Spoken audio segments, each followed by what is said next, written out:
সকাল থেকেই ভাবছি কী রান্না করব, কিছু বুঝে উঠতে পারছি না। তাই ফ্রিজে কতগুলো ঝিঙে ছিল সেগুলো বের করলাম। আগের দিনও কটা ঝিঙে এনেছিল, নষ্ট হয়ে গেছিলো।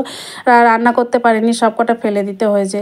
তারপরে ঝিঙেগুলো আমি বের করে চোকলা ছাড়িয়ে তারপরে ছোটো ছোটো করে কেটে নিলাম। আর ফ্রিজে কটা ইলিশ মাছ রয়েছে, মাছের মাথা রয়েছে, সেগুলো আমি বের করে নিয়েছি।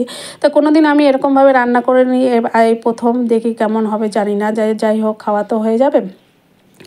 আর শুকনো কড়াইতে আমি একটু জিরে ভেজে সাইডে রেখে দিলাম। আর ওই গরম কড়াইতে তুলির জন্য একটু আলু ভেজেছিলাম। তো সেই তেল ছিল, সেই তেলের মধ্যে জিরে আর কালো জিরে ফোড়ন দিয়ে দিলাম। ফোড়ন দিয়ে তারপর ডুমো ডুমো করে আলু কেটে রেখেছিলাম, সেই আলুগুলো তেলের মধ্যে দিয়ে দিলাম। বেশ একটু লালচে করে ভাজবো। আর কটা কাঁচা লঙ্কাও তার মধ্যে দিয়ে দিয়েছি। কাঁচা লঙ্কা দিয়ে নুন হলুদ দিয়ে আমি একটু ভেজে নেবো। আর এদিকে ফ্রিজে একটা উচ্ছে পেকে যাচ্ছিলো, সেটা আবার বের করে ভাতের মধ্যে দিয়ে দিলাম, যাই হোক খাওয়া হয়ে যাবে, নাহলে আবার ফেলে দিতে হবে উচ্ছেটা। তো এদিকে দেখো আলুগুলো বেশ একটু লালচে ভাব হয়ে গেছে। তো আলুগুলো আমি তুলে রাখবো তেলের থেকে। তুলে নিয়ে আর একটু তেল দিয়ে দিয়েছি, তেলটা একটু কম হয়ে গেছিলো। তো তেল দিয়ে তারপরে ইলিশ মাছের মাথাগুলো ভালো করে নুন হলুদ মাখিয়ে তারপরে তেলের মধ্যে দিয়ে দেবো।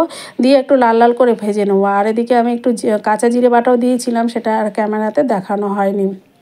তো যাই হোক, আর তারপরে মাথাগুলো তুলে নিয়ে তারপরে যে ঝিঙেগুলো কেটে রেখেছিলাম সেগুলো দিয়ে দেবো। দিয়ে নুন হলুদ দিয়ে একটু ঢেকে দেবো। আর কোনো জল এর মধ্যে দেবো না, নুন হলুদ দিয়ে ঢেকে দিলেই জল বেরোবে। এদিকে দেখো মিলি স্নান হয়ে গেছে। তো মিলি স্নান করে চলে এসে অফিস যাওয়ার টাইম হয়ে গেছে। তো আমিও তাড়াহুড়ো করে রান্না করছি, না হলে ওকে খাবারটা দিতে পারবো না। আর পাকা উচ্ছের বীজগুলো ছিল, সেগুলো আবার মিঠুকে দিয়ে দিলাম। মিঠু পাকা উচ্ছের বীজ খেতে ভালোবাসে।